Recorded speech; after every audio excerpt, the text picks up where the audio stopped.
বিসমিল্লাহির রহমানির রহিম। সুপ্রিয় শিক্ষার্থীরা, তোমরা সবাই কেমন আছো?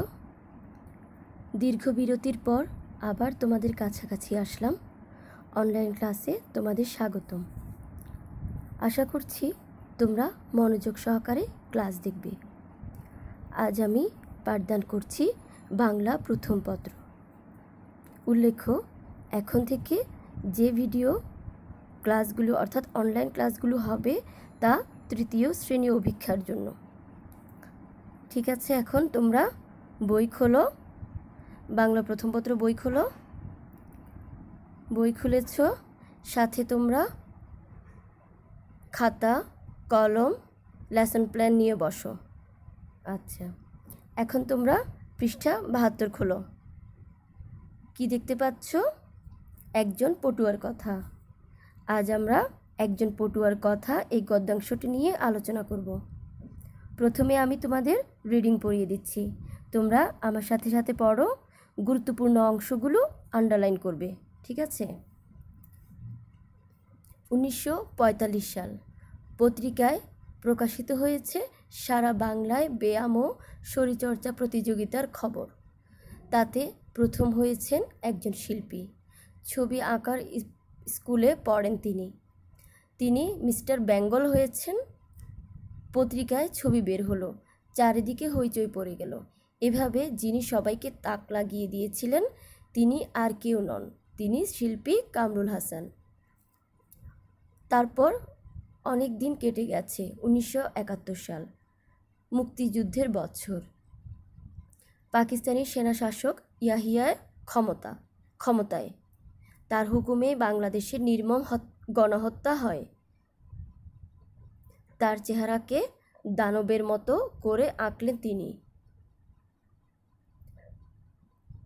বাংলাদেশের মানুষ আবার তাকে নতুনভাবে জানতে পারল।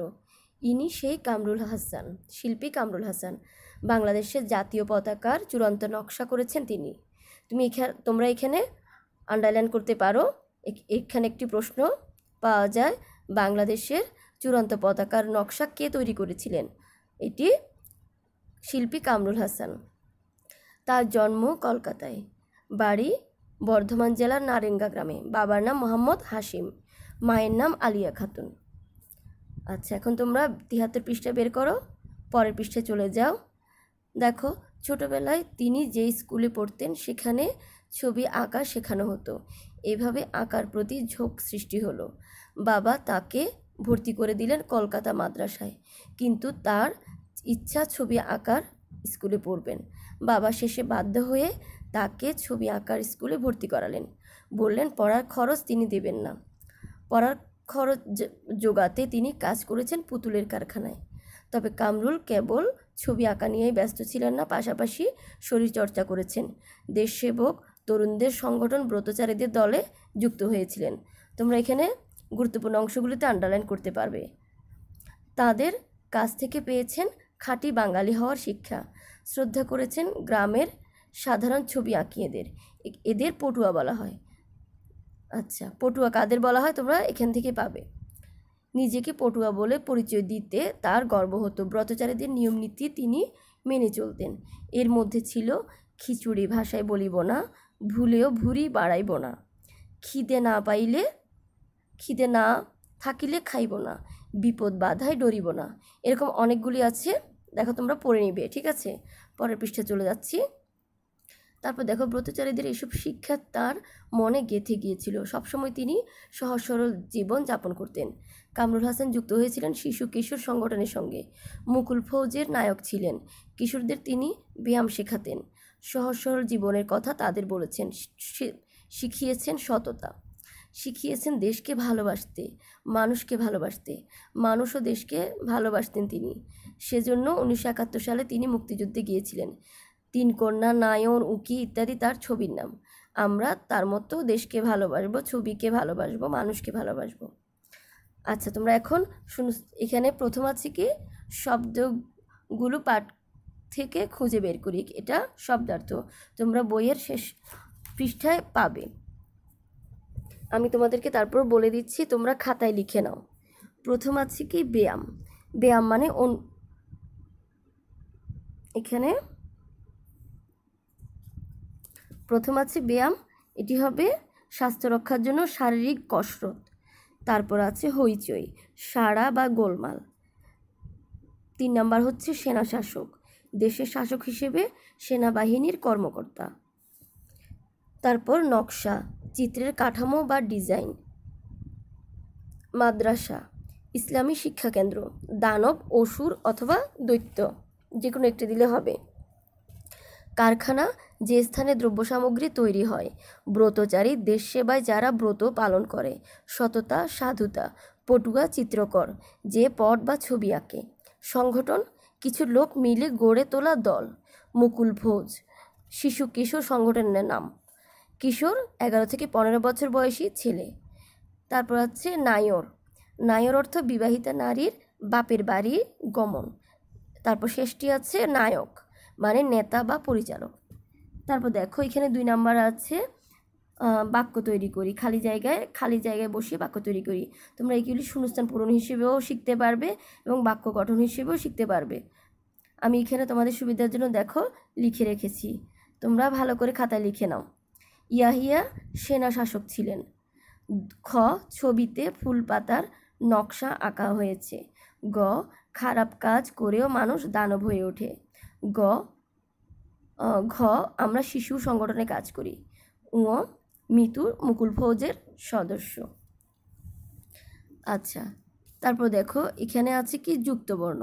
যুক্তবর্ণতে প্রথম কি আছে গ, যোগ গ। এখানে আলাদা আলাদা করে তোমরা ভাঙবে, তারপরে একটি করে শব্দ গঠন করবে, অঙ্গ অথবা বঙ্গ, যে কোনো একটি।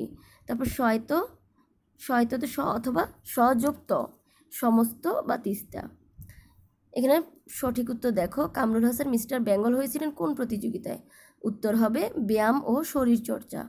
খ, কামরুল হাসান কার চেহারাকে দানবের মতো করে এঁকেছিলেন? উত্তর হবে ইয়াহিয়ার। গ, কোনটি কামরুল হাসানের চিত্র? উত্তর হবে নায়র। এখানে আরেকটি আছে দেখো, ডান দিক থেকে ঠিক শব্দটি বেছে খালি জায়গায় বসাই। এখানে খালি জায়গায় ডান দিকে আছে, আমরা সঠিক শব্দটি বসিয়ে বাক্য তৈরি করে ফেলতে পারি। দেখো চারিদিকে ড্যাশ পড়ে গেল, এখানে হবে খালি ঘরে হইচই পড়ে গেল। বাংলাদেশের জাতীয় পতাকা চূড়ান্ত খালি জায়গায় নকশা করেছেন তিনি। তারপর গ, নিজেকে পটুয়া বলে পরিচয় দিতে তার গর্ব হতো। ঘ, তিনি সহজ সরল জীবনযাপন করতেন। আচ্ছা, এখন তোমরা লেসন প্ল্যান হাতে নাও। লেসন প্ল্যানে তোমাদের যে বড় প্রশ্নোত্তর আছে সেই অংশটি তোমরা বের করো। আমি পড়িয়ে দিচ্ছি, তোমরা ভালো করে নিজেরাও পড়ে নিবে। কোন সংগঠনে যুক্ত হয়ে কামরুল হাসান দেশ সেবায় দীক্ষা নিয়েছিলেন? ব্রতচারীদের 3টি নিয়ম নীতি লিখো। এখানে প্রশ্ন দুটোটি একসাথে থাকবে। উত্তর, ব্রতচারী সংগঠনে যুক্ত হয়ে কামরুল হাসান দেশ সেবায় দীক্ষা নিয়েছেন। ব্রতচারীদের 3টি নিয়ম নীতি হলো, খিচুড়ি ভাষায় বলিব না, বিপদ বাধায় ডরিব না, অসত্য চাল চালিব না। খ নম্বর দেখো, কামরুল হাসান নিজেকে পটুয়া পরিচয় দিতে গর্ববোধ করতেন কেন? কামরুল হাসানের 3টি ছবির নাম লিখো। উত্তর, গ্রামের সাধারণ ছবি আঁকিয়ে অর্থাৎ পটুয়াদের কামরুল হাসান পরম শ্রদ্ধা করতেন, সেজন্য তিনি নিজেকে পটুয়া পরিচয় দিতে গর্ববোধ করতেন। কামরুল হাসানের 3টি ছবির নাম হলো 1 তিন কন্যা, 2 নায়র, 3 উকি। গ নাম্বার দেখো, শিল্পী কামরুল হাসান ইয়াহিয়ার চেহারাকে দানবের মতো এঁকেছিলেন কেন? উত্তর, 1971 সালে পাকিস্তানি সেনা শাসক ইয়াহিয়া বাংলাদেশের মানুষের উপর নির্মম গণহত্যা চালায়। তার আদেশে পাকিস্তানি বাহিনী নিরস্ত্র বাঙালির উপর ঝাঁপিয়ে পড়ে। শিল্পী কামরুল হাসান ছিলেন দেশপ্রেমিক, তাই ইয়াহিয়ার প্রতি তীব্র ঘৃণায় তার চেহারাকে দানবের মতো করে এঁকেছিলেন। তোমরা ভালো করে প্রশ্নগুলি শিখে ফেলবে। আচ্ছা, তাহলে তোমরা বাসায় কি করবে, ভালো করে রিডিং পড়ে নিবে, শব্দার্থ, বাক্য গঠন, তারপর সঠিক উত্তর, যুক্ত বর্ণ, শূন্যস্থান পূরণ এবং প্রশ্নোত্তরগুলি ভালো করে শিখে নিবে। আমি এখন তোমাদেরকে বাড়ির কাজ বলে দিচ্ছি। বাড়ির কাজ থাকবে, এখন যে 3টি প্রশ্ন আমি পড়িয়ে দিয়েছি, বড় প্রশ্ন, ক, খ, গ, এই 3টি প্রশ্ন সুন্দর করে SW খাতায় লিখে ফেলবে। যখন তোমাদেরকে বলা হবে তখনই তোমরা PDF করে দিবে, তার আগে কিন্তু নয়। ঠিক আছে? আজ তাহলে এই পর্যন্তই। পরবর্তী ক্লাসে তোমাদের সাথে আবার দেখা হবে। সে পর্যন্ত ভালো থেকো, সুস্থ থেকো, নিরাপদে থেকো। আল্লাহ হাফেজ।